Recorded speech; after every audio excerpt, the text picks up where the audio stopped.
Aquarius, welcome to your mid-March 2023 General Tarot Update. It's Raina here. Sorry for the hitting the camera.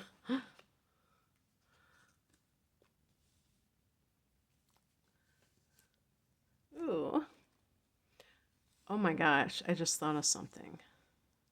Actually, I should label these end of the month instead of, I think I'm going to, because we're well into the middle of this month and I want to bring it out more. So you'll probably be my first end of the monther. Okay. Wow.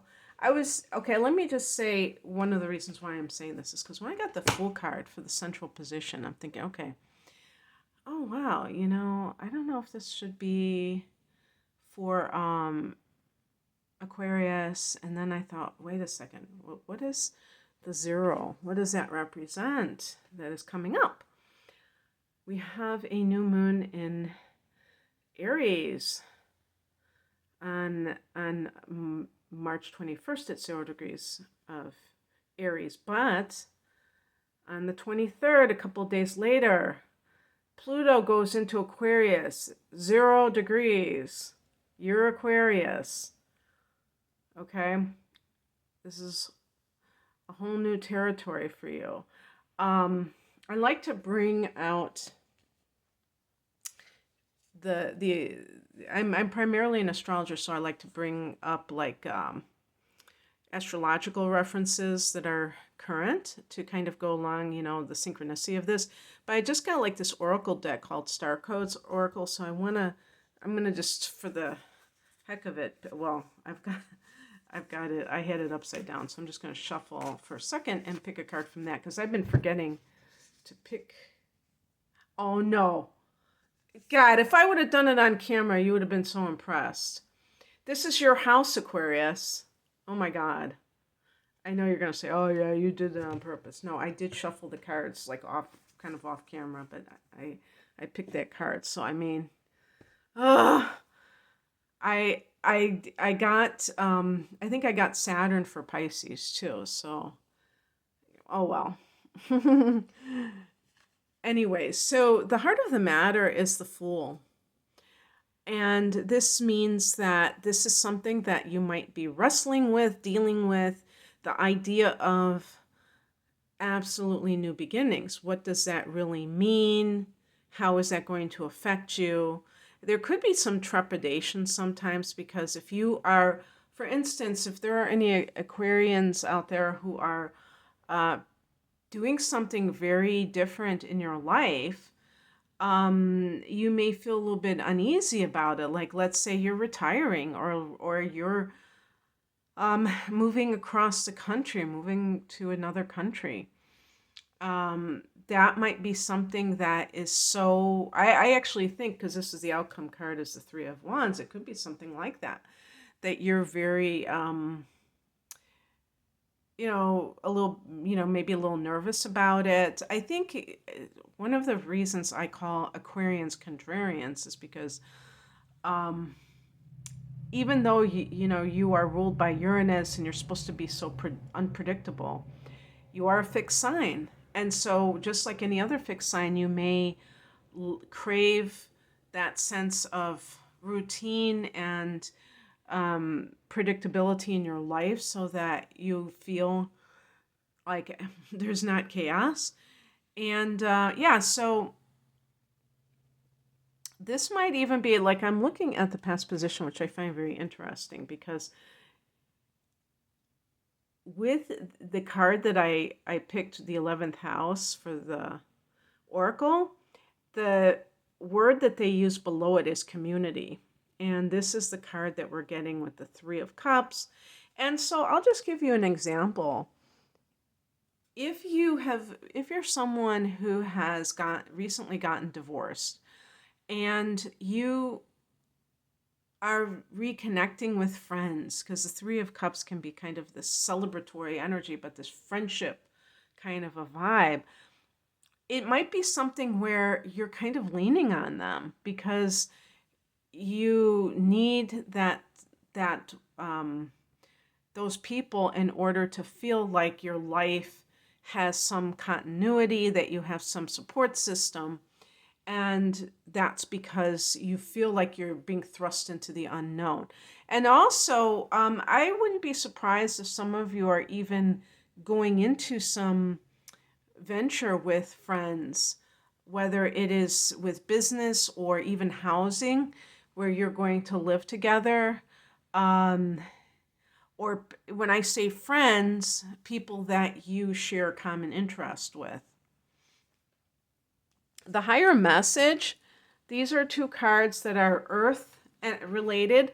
We have the Seven of Pentacles and the Two of Pentacles. The Two of Pentacles specifically could be a job offer overseas. The Seven of Pentacles is a wait and see approach, maybe investing energy in something and seeing how it is panning out.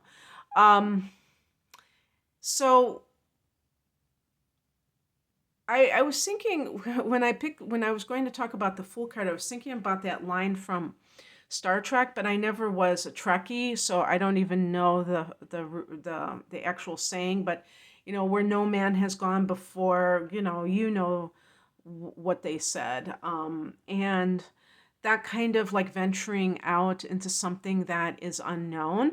That is the kind of vibe that I get for this energy, and so it feels very like adventurous, but it may be something where you're not quite sure if it's going to pan out, which is true about anything. Like, for instance, the pentacles that I picked for the higher message have to do with like financial issues in some cases, or work related, and those kinds of things are areas where we're looking for tangible evidence that something is really on point. If we feel that something is very on shaky ground, we might be a little bit nervous about actually going forward with it, because we might think we're doing a foolish thing.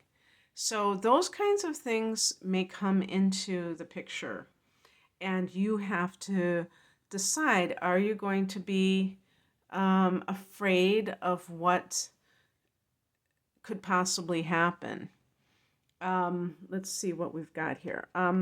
What crosses you is the Temperance card, and this is a card associated with Sagittarius. Why? I haven't a clue, because although Sag is, I would say, a spiritual sign, this image here is of the earth and the water elements at one time, meaning somebody said to me once, as above, so below, which I've never quite understood, but what I take to mean, the spiritual and the material, the spiritual reflects the material reflects the spiritual, whatever. I would say more like balance between both of these aspects of life. A lot of times when somebody's the spiritual path, they start to talk about the world as this thing that they are trying to get away from. But when you think about it, or earth or earthly temptations or whatever, but when you think about it, we were put here for a reason, to be in a material plane, on the material plane. So the concerns of the material, to spiritually bypass them, could leave somebody ungrounded and not being able to function in the world. I was reading this book by Dr. Morse. Some of you are familiar with him. He's like a holistic. I don't know if he's a naturopath or something like that. He's not. I don't think he's an MD. He might be, but he's primarily a fruitarian, I think, even now. And he was talking about when he first got into that, he was just like eating oranges, and he was saying he was like totally going into these different realms, but he was ungrounded, and he talked about how he had to tweak his diet and lifestyle so that, or at least diet, so that he could help people, because he was a little bit too ungrounded. So these things are what I think about where there's imbalance between the spiritual and the material. And for instance, if you are dealing with a job offer and maybe this is causing you to fear because it's far away, or it's kind of like something you're not familiar with, you don't know if it's going to work out, one thing you could say is that if you bring your spiritual consciousness to this material experience, you'll probably fare much better. But the thing is, this is the challenge. That means that probably you're like ignoring the spiritual aspect of it and just focusing on the material. And therefore, you're missing the forest for the trees. What's coming in is the Page of Cups, and this is a card of innocence, being like a child. This is a card connected to Pisces, hence the fish. Sometimes it can also indicate gullibility, so I would say watch out for any tendency to be, to lack discernment about something that you're dealing with.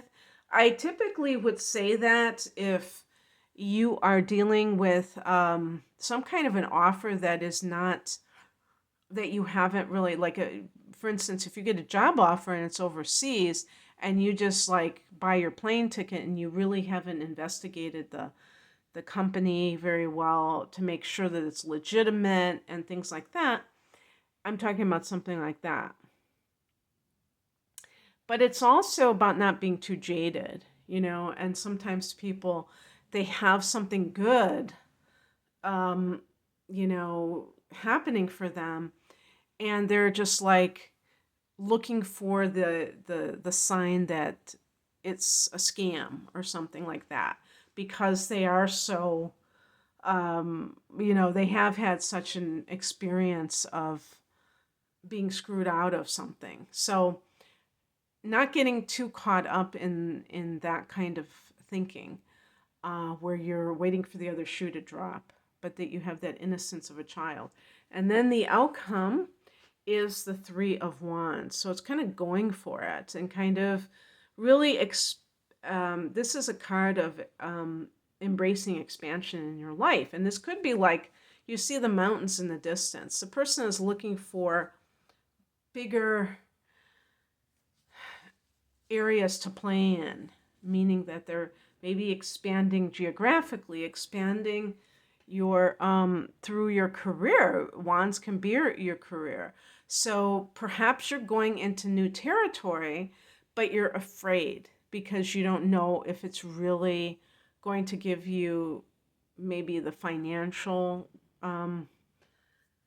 wherewithal, and that is something that you might be overemphasizing, and that might be why I got the Temperance card, is that you have to balance out the spiritual with the material, because remember that you can't take it with you. So even if something appears to be a step down, if you're looking at it from a materialistic perspective, it could open many doors.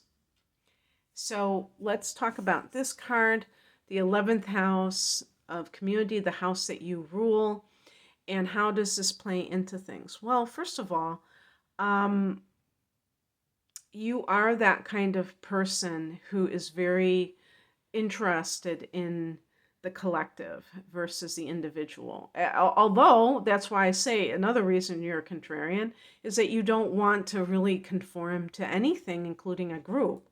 But you, by the same token, you like groups, but you want to remain apart from them. This may be a situation where there's strength in numbers for whatever it is that you're doing. And if this is like, I'm thinking of someone who is going across the ocean to some kind of spiritual retreat or center, something like that, and maybe you plan to stay for a while. This can be a whole new thing. Now, that would be the perfect time when Pluto is going into your sign, because It's like strength in numbers. Pluto can be about power and power in the collective. That's why it's going to be power to the people. So anyway, I hope that this resonated, Aquarius. If you would like a private reading, please click on the link below for more information on the different types of readings I offer. I hope you have a great rest of the month. I think that you will be my first end of the month. I might not do all the signs for the end of the month, but since it is kind of getting to that point, yeah, so have a great equinox and new moon in Aries, and take care. Bye.